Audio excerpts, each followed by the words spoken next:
নমস্কার বন্ধুরা, একটা নতুন রেসিপি নিয়ে চলে এলাম। তো এই রেসিপিটা কিভাবে বানালাম চলো দেখো। প্রথমে আমার ফুলকপি ছিল বাড়িতে, আমি সেটাকে ছোট ছোট করে কেটে একটু ভাপিয়ে নিলাম।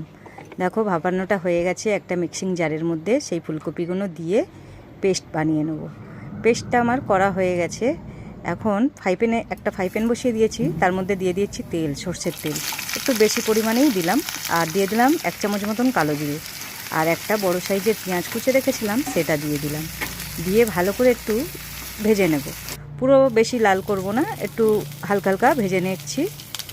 আর এখন কাঁচা লঙ্কা হয়ে গেছে। এখন এখানে আমি 4-5টা মতন কাঁচা লঙ্কা কুচে রেখেছিলাম, সেটা দিয়ে দিলাম। আর দিয়ে দিলাম আদা আর রসুনের পেস্ট। এখানে আমি 2 চামচ মতন পরিমাণে দিয়ে দিলাম। আর দিয়ে দিলাম স্বাদ অনুযায়ী লবণ, 1/2 চামচ হলুদের গুঁড়ো, 1/2 চামচ কাশ্মীরি রেড চিলি পাউডার, আর দিয়ে দিলাম জিরে পাউডার। সব মশলাগুলো দিয়ে এখন ফুলকপিটা দিয়ে দিলাম, দিয়ে সব মশলার সাথে ভালো করে মাখিয়ে নিচ্ছি। এটাকে ভালো করে নেড়ে চেড়ে কষে নিতে হবে, যাতে জলটা না থাকে আর হালকা তেলটা ছেড়ে দেয়। ওই জন্য কষতে থাকবো কিছু সময় নিয়ে।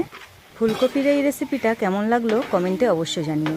আর যারা নতুন বন্ধু আছো আমাকে ফলো করে একটু সাপোর্ট করো। এই ফুলকপির বাটাটা কিন্তু অসাধারণ খেতে হয়েছিল। গরম ভাতের সাথে তো নিলে আর কিছুই লাগবে না, এটা দিয়েই ভাত খাওয়াটা হয়ে যাবে।